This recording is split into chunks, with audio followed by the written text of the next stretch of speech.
नमस्कार दोस्तों, मैं प्रशांत कौशिक संवाद इंडिया मंच पर आप सभी का हार्दिक स्वागत करता हूं, हार्दिक अभिनंदन करता हूं, हार्दिक अभिवादन करता हूं। जैसा कि आप सभी जानते हैं कि संवाद इंडिया के मंच पर विभिन्न महत्वपूर्ण विषयों पर चर्चा हम आपके सामने लेकर आते रहते हैं और आज भी उसी परिप्रेक्ष्य में एक बहुत ही महत्वपूर्ण चर्चा हम आपके सामने लेकर आए हैं। आज की हमारी चर्चा है उत्तर प्रदेश के निकाय चुनाव के संदर्भ में। जैसा कि आप सभी जानते हैं कि पिछले दिनों उत्तर प्रदेश में जो निकाय चुनाव होने जा रहे थे उसको लेकर जो आरक्षण की व्यवस्था उत्तर प्रदेश सरकार के द्वारा लागू की गई थी उस पर आपत्तियां दर्ज की गई और कुछ उसमें हाई कोर्ट में एक याचिका दी गई और जिसके आधार पर उसमें वहाँ सुनवाई हुई। उत्तर प्रदेश सरकार ने अपना पक्ष रखा और हाई कोर्ट ने आज उन सब चीज़ों को सुनते हुए उसको देखते हुए आज अपना निर्णय सुनाया है और हाई कोर्ट ने उत्तर प्रदेश सरकार के द्वारा जो आरक्षण की व्यवस्था लागू की गई थी उसको उन्होंने रद्द कर दिया है। हाई कोर्ट ने उत्तर प्रदेश नगर निकाय चुनाव के संदर्भ में जो उन्होंने आदेश दिया है उसके उन्होंने बताया है कि जो सरकार की जो आरक्षण के संबंधित जो भी उन्होंने प्रक्रिया अपनाई थी उसको हम रद्द कर रहे हैं और सरकार को उन्होंने स्पष्ट निर्देश दिया है अपने निर्णय के द्वारा।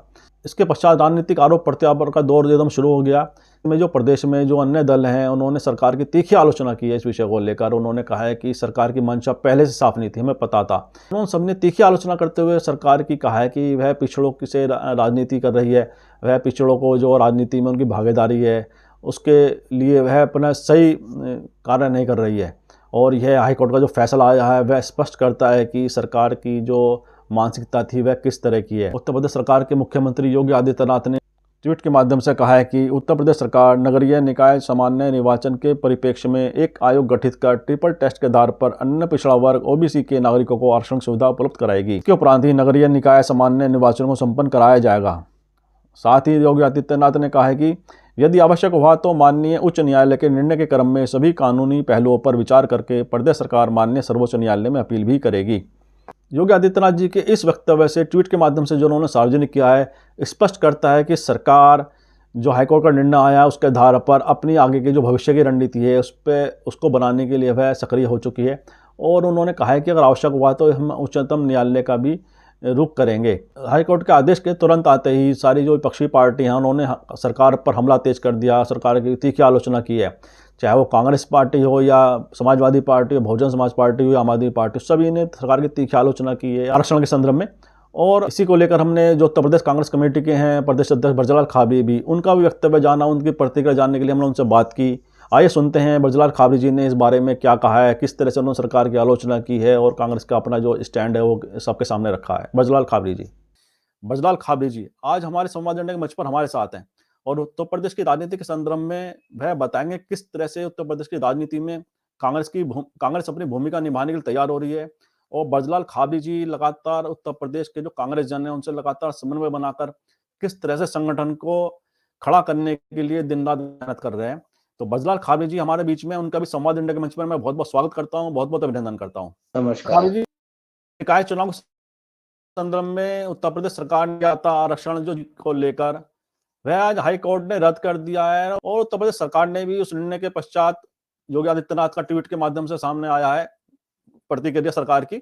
उन्होंने कहा है कि हम जो आधार है उसका उस पर पूरी कार्य करेंगे और उसके आधार पर ही आगे की बात की जाएगी। उसको लेकर अखिलेश यादव जो समाजवादी पार्टी के मुखिया हैं, मुख्यमंत्री भी रह चुके हैं, उन्होंने भी सरकार की आलोचना की है। केशव और स्वामी प्रसाद मौर्य ने भी सरकार की आलोचना करी। मतलब तमाम जो लीडर हैं, जो भी तमाम विपक्षी नेता हैं भाजपा के, उन्होंने सबने उत्तर प्रदेश सरकार की इस विषय को लेकर आलोचना की है कि ओबीसी को आरक्षण देना नहीं चाहती सरकार और इसलिए उन्होंने इस तरह की सारी योजना को अमल में लाए थे। आपका इस परिप्रेक्ष्य में क्या कहना है? कांग्रेस कमेटी का स्टैंड है उत्तर प्रदेश निकाय चुनाव के संदर्भ में और ओबीसी आरक्षण के संदर्भ में? उजागर था ये ओबीसी के जो आरक्षण का मामला है, ये सरकार ओबीसी के आरक्षण को देने के लिए ना कल तैयार थी ना आज तैयार है। आरक्षण मंडल कमीशन लागू नहीं हुआ होता तो ये आरक्षण नहीं मिल सकता था। आज जिस तरीके से चुनाव कराना चाह रहे थे सरकार एक तरफ तो चुनाव कराने के लिए अपने वायदे निभा रही है कि हम चुनाव कराएंगे, दूसरी तरफ अपने ही लोगों को कोर्ट में भेज दे रही है। सरकार की मंशा अच्छी नहीं है। अगर सरकार की मंशा अच्छी होती तो पहले से ही ये ट्रिपल सी और आपका आयोग बना करके पिछड़ी जातियों का आकलन कराने के बाद उनका रिजर्वेशन क्लियर किया गया होता। सरकार को पूरे 5 साल गुजर गए, दूसरा टर्न उनका चल रहा है। अगर इनकी मंशा अच्छी होती ओबीसी के प्रति, एससी के पीछे, एसटी के साथ, तो ये इस तरीके का खेल ये सरकार ना खेलती बैकवर्ड के साथ। पिछड़ी जातियों के साथ जिस तरीके का खेल खेल रही सरकार, ये नितांत गलत है। उनके हक और अधिकार उन्हें मिलना चाहिए, जिसके जो हक अधिकार हैं उन्हें उनके मिलने चाहिए। अब सरकार जो खेल खेल रही है, इसमें ओबीसी का बड़ा नुकसान होगा। और अगर आज से वो ट्रिपल सी और आयोग बना करके चलते हैं, तो इनको चाहिए पूरे 5 साल। तो सरकार के तो दोनों हाथ लड्डू हैं। अगर वो नहीं चुनाव करा पाती, तो उनके अधिकारी और उनके कार्यकर्ता दोनों नगर निगम, नगर पालिका, नगर पंचायतों के अधिकारी होंगे। तो सरकार तो अपना काम चला रही है, लेकिन जो चुनाव करा करके लोगों का जो काम करने का तरीका है, लोग जो जीत करके आते हैं अपने न्याय पंचायत, नगर पंचायत, अपने नगर पालिका, नगर निगम में, तो जो विकास का दौर होता है, वो विकास के लिए हमारे जो नेता लोग चुन के आते हैं, वो विकास करने में सक्षम होते हैं। अपने तरीके से अच्छी अच्छी योजनाएं बना करके नगर पंचायत, नगर पालिकाओं में लागू करते हैं। सड़कें भी ठीक होती है, पानी पीने का भी ठीक मिलने। जो काम जनप्रतिनिधि करने वाले थे, ये सरकार चुनाव को अगर टालती है, तो इनको अधिकारियों को देकर के अपना जो काम चलाना है वो चलाएंगे। आपने सुना कि उत्तर प्रदेश कांग्रेस कमेटी के जो अध्यक्ष हैं ब्रजलाल खाबरी, उन्होंने किस तरह से अपनी बात रखी है और इस संदर्भ में उन्होंने उत्तर प्रदेश सरकार की कड़ी आलोचना की है। इसके साथ ही समाजवादी पार्टी के जो मुखिया हैं, उत्तर प्रदेश के पूर्व मुख्यमंत्री अखिलेश यादव, उन्होंने भी सरकार की तीखी आलोचना करते हुए ट्वीट के माध्यम से और अपने वक्तव्य के माध्यम से उनकी सरकार की आलोचना करी। जानते हैं अखिलेश यादव ने क्या कहा है? सबसे बड़ा महत्वपूर्ण मामला है कि आज आरक्षण पे हमला हुआ है। सरकार जानबूझ करके पिछड़ों को आरक्षण नहीं देना चाहती थी, वो सामने आ गया। अभी तक तो हम लोग नौकरी के लिए चिल्ला रहे थे कि नौकरियों में आरक्षण छीना जा रहा है। बाबा साहब भीमराव अम्बेडकर जी का जो सपना था, उस सपने को तोड़ रहे हैं। सब प्राइवेट कर रहे थे, कंपनियां एक एक करके बेच रहे थे। अगर सब सरकारी कंपनियां बिक जाएंगी, नौकरियां नहीं निकलेंगी, तो अंतर्गत आरक्षण खत्म। तो और यहाँ तो दिखाई दे गया, जो आरक्षण मिलना चाहिए था, अगर सरकार सही तरीके से पैरवी करती, सरकार सही तरीके से पक्ष रखती, तो आज पिछड़ों को आरक्षण मिलता। इसी के साथ स्वामी प्रसाद मौर्य, जो बड़े पिछड़ों के नेता माने जाते हैं, उन्होंने भी कहा है कि नगर निकाय चुनाव अधिसूचना में जानबूझकर की गई अनियमितता के फलस्वरूप पिछड़ी जातियों को आरक्षण से हाथ धोना पड़ा। आखिर पिछड़े वर्ग के लोग भाजपा की आरक्षण विरोधी नीति को कब समझेंगे? इसी के साथ जो प्रोफेसर रामगोपाल यादव हैं, समाजवादी पार्टी के बड़े नेता हैं, उन्होंने भी भाजपा सरकार की आलोचना करते हुए कहा है कि निकाय चुनाव में ओबीसी का आरक्षण खत्म करने का फैसला दुर्भाग्यपूर्ण, उत्तर प्रदेश सरकार की साजिश, तथ्य न्यायालय के समक्ष जानबूझकर प्रस्तुत नहीं किए, उत्तर प्रदेश की 60% आबादी को आरक्षण से वंचित किया, ओबीसी मंत्री के मुंह पर ताले, मौर्य की स्थिति बंधुआ मजदूर जैसी। तो बड़ी तीखी आलोचना रामगोपाल यादव ने की है। साथ ही संजय सिंह, जो आम आदमी पार्टी के राज्यसभा सदस्य हैं और उत्तर प्रदेश में उनकी विशेष रुचि रहती है, बड़ी तीखी आलोचना करते हुए संजय सिंह ने अपने वीडियो के माध्यम से भी सरकार की बड़ी आलोचना की है। उन्होंने कहा कि बीजेपी पिछड़ों की विरोधी है। नगर निकाय के चुनाव में पिछड़ों का हक मारने के लिए जानबूझकर गलत आरक्षण कराया गया। बिना ओबीसी आरक्षण के चुनाव कराना चाहती है बीजेपी सरकार। सही सर्वे कराकर ओबीसी आरक्षण दो, फिर चुनाव करवा आदित्यनाथ जी, वरना सड़कों पर आंदोलन होगा। शिवपाल यादव ने भी इसी क्रम में अपनी प्रतिक्रिया व्यक्त करते हुए सरकार की आलोचना की। उन्होंने कहा कि उत्तर प्रदेश निकाय चुनाव में ओबीसी आरक्षण की समाप्ति का फैसला दुर्भाग्यपूर्ण है। सामाजिक न्याय की लड़ाई को इतनी आसानी से कमजोर होने नहीं दिया जा सकता है। आरक्षण पाने के लिए जितना बड़ा आंदोलन करना पड़ा था, उससे बड़ा आंदोलन इसे बचाने के लिए करना पड़ेगा। कार्यकर्ता तैयार है। तो इस तरह के वक्तव्य जारी कर ट्विटर के माध्यम से शिवपाल यादव ने कहा है कि सरकार को हम छोड़ने वाले नहीं है।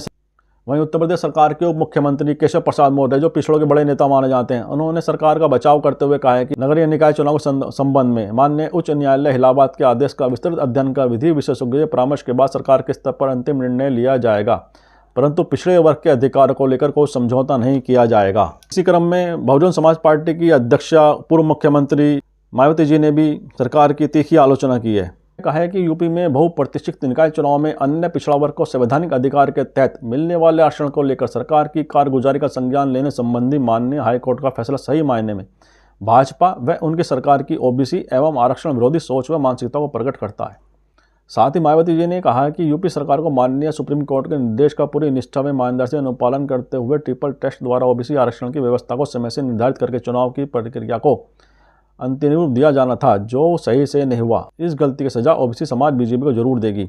आपने देखा कि इस तरह के जो वक्तव्य एकदम विपक्षी नेताओं ने जारी किए हैं और लगातार उन्होंने बीजेपी को कटघरे में खड़े करने की कोशिश की है और सारा जो इसका ठीकरा उन्होंने बीजेपी सरकार पर फोड़ने की कोशिश की है। उन्होंने कहा है कि बीजेपी की ने जानबूझकर इस तरह की प्रक्रिया अपनाई जो कि उन्हें पता था कि इस प्रक्रिया में बहुत भारी कमियां हैं, बहुत विसंगतियां हैं और यह उच्च न्यायालय के अंदर, अदालत के अंदर कहीं नहीं टिक पाएगा। उसके बावजूद भी इन्होंने इस प्रक्रिया को अपनाया और इस मुद्दों को लेकर बीजेपी को घेरने की तमाम रणनीति पर एकदम विपक्षी दल लग गए हैं। भाई बीजेपी के बचाव की मुद्रा में आ गई है इस निर्णय के पश्चात, और योगी आदित्यनाथ जी हों या केशव प्रसाद मौर्य जी हों, तमाम बीजेपी के बड़े नेता सभी इस विषय पर सरकार का बचाव करने की मुद्रा में हमें दिखाई देते हैं। ये तो भविष्य बताएगा कि आरक्षण को लेकर जो हाईकोर्ट का जो आदेश आया है, इससे पिछड़ों की राजनीति उत्तर प्रदेश के अंदर किस तरह से प्रभावित होगी। लेकिन ये निश्चित है कि पिछड़ों जो उत्तर प्रदेश के राजनीतिक समीकरण है उसमें कोई भी राजनीतिक दल पे अनदेखी नहीं कर सकता है, क्योंकि उत्तर प्रदेश की जातीय समीकरण इस तरह से हैं, इसमें पिछड़ों की बड़ी आबादी है और उत्तर प्रदेश की राजनीति को बड़े गहरे तक प्रभावित करती है।